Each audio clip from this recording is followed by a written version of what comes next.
What's up, Internet? I just got back from picking up my PlayStation Vita down the street.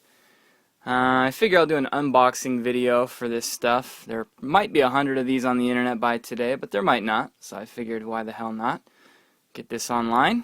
First, let's see what I got here. Of course, the console, handheld itself. I ended up going for the 3G version. I figure why not for the extra 5,000 yen.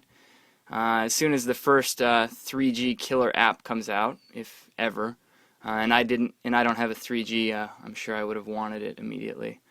Going down, I got the protective film, Vita brand, PlayStation brand, 16 gig memory card, which as you can see is tiny, smaller than my thumbnail there.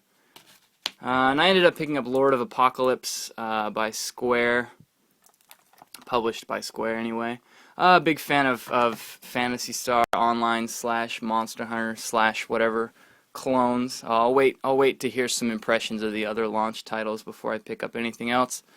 And finally, I went for the leather case with the strap here. Thought that was pretty sexy, so yeah, I picked that up too. Anyway, sure. Why don't we get down to business here? Let's go ahead and unbox this sucker. As you can see, there's the back there, warranty information stamp there. Yeah, let's go ahead and take a look here.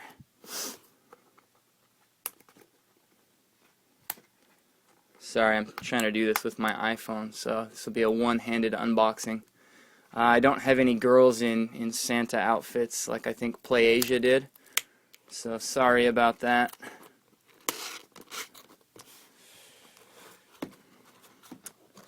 Box open here.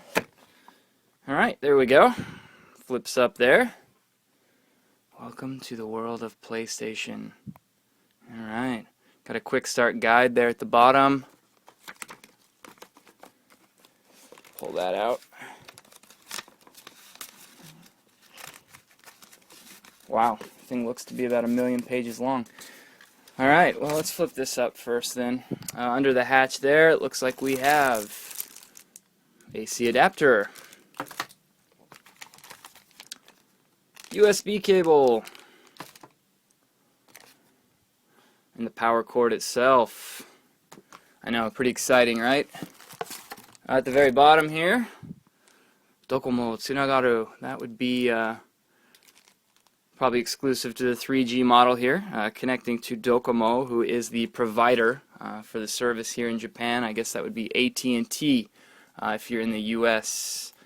So that's it there. Let's go ahead and pull this quick start guide out here. Oh, okay, it's more than a quick start guide. It looks like we have a quick start guide here, which accordions out here. And underneath that, we have another accordion looking pamphlet. This one says Sa Asobo. Well then, let's play. But we're not going to play yet because I'm still unboxing this thing. And what looks to be the console here wrapped up. Give me a sec, I'm going to unwrap this. Here we go, maybe I can show you a little bit here.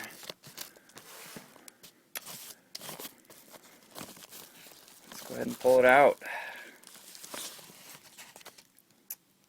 Wow. First impression, it is quite light, very lightweight. I'm surprised by that. There it is.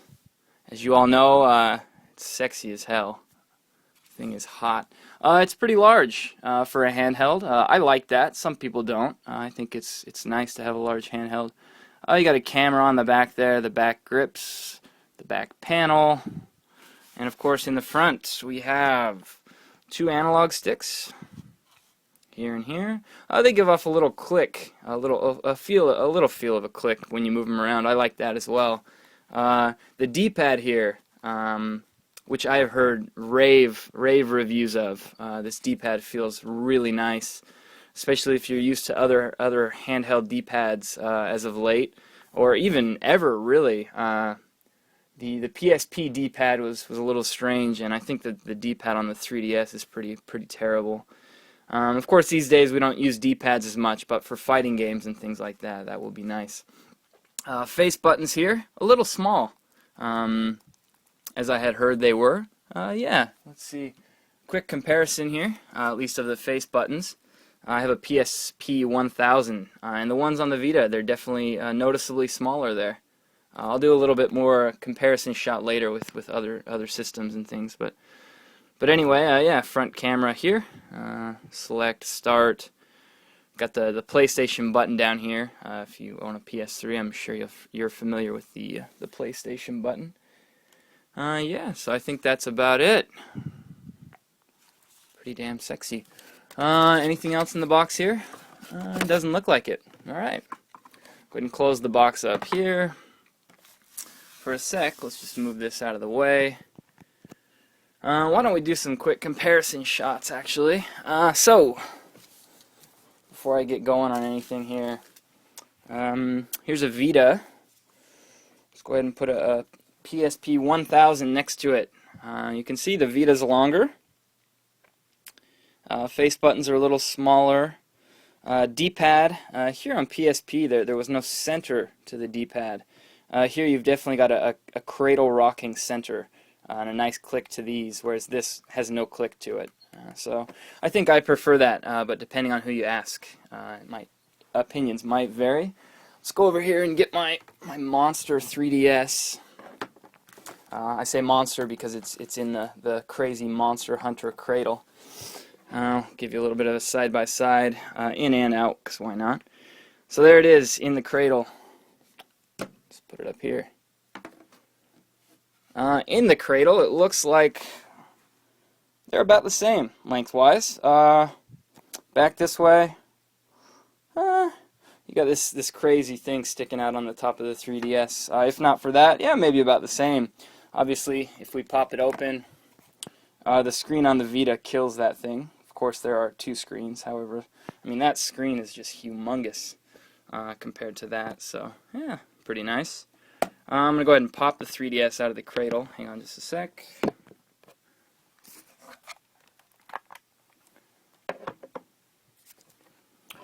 Alright, here's the comparison out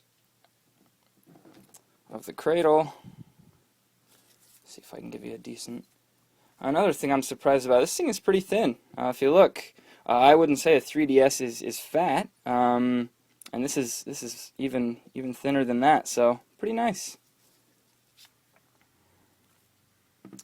There you go, and maybe one more comparison. I'll just compare it to some controllers here, why not?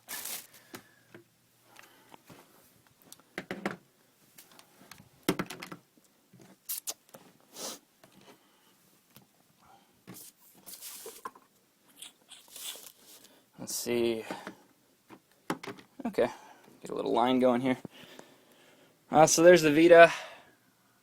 You can see next to an Xbox controller. Obviously the sticks are farther apart on the sides of that huge screen.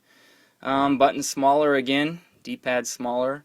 Yeah, we'll have to see how that works out. Obviously Sony wanted to try it and make as much space for that huge screen as possible, which again I'm quite happy about. I don't need tiny handhelds. I pretty much, in Japan here, I have a bag everywhere I go, so I'm a man bag guy. Yeah. Anyway, so yeah, there's with the Xbox controller. I don't really think you need a thickness comparison here, but yeah. So it looks like this way. It sticks out about as far as a PS3 controller does. Maybe a little bit more on the oval sides there. Oh, but not too bad.